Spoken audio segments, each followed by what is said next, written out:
Hey, what's going on? Now, this video you're about to watch came out on my Patreon last year.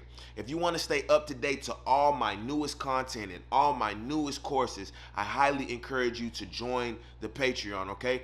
For $10, you'll be able to learn any rap skill you're having trouble with, any songwriting skill you're having trouble with, branding, marketing, and also you'll gain access to my secret society A&R Discord, okay? That's where me and a couple artists, we're sharing ideas and we're sharing content and we're sharing gems every day. You got Coach 24/7 in there. Now, if you're a serious artist, I hope to see you there. Like we always do about this time.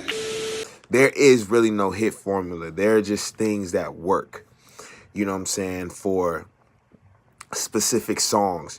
Really not even specific songs, but these most successful songs, they all have, you know, certain things in common. And, you know, that's how you begin to break down artists.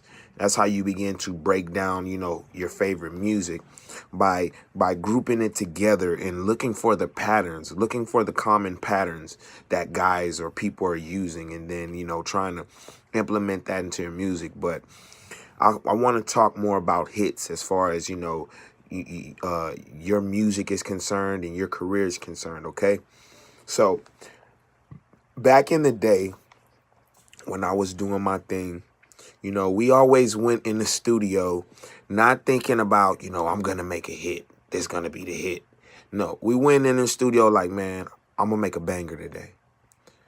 Making a banger sounds a bit more doable and a bit more in our control than making a hit, because a hit is a very elusive thing.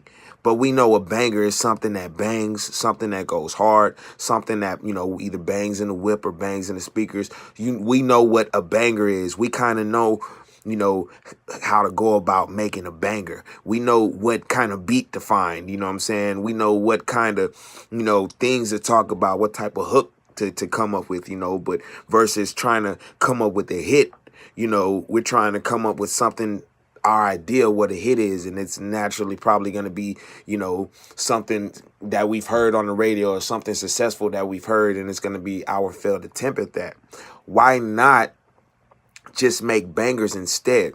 Because the thing is no hit record started as a hit record. You know, they all started just as great songs for that artist. I can guarantee 9 times out of 10, after cutting those records in the studio, they're like, man, this one goes hard. This one bangs. This.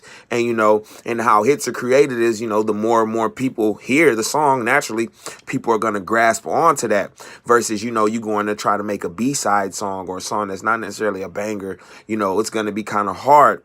That's why the hits are the artist's most popular songs, because they are the most accessible. And 9 times out of 10, the hits are the songs that are the bangers. You know, 9 times out of 10, the hits are the songs that the artist, you know, you're going to see in the artist's top 8 on Apple Music or whatever. But as far as in your music, if you're trying to chase a hit, you're trying to create a hit, you're going to fail so many times, because the definition of a hit today is going to be different. It's going to be different from the definition of a hit tomorrow or next year.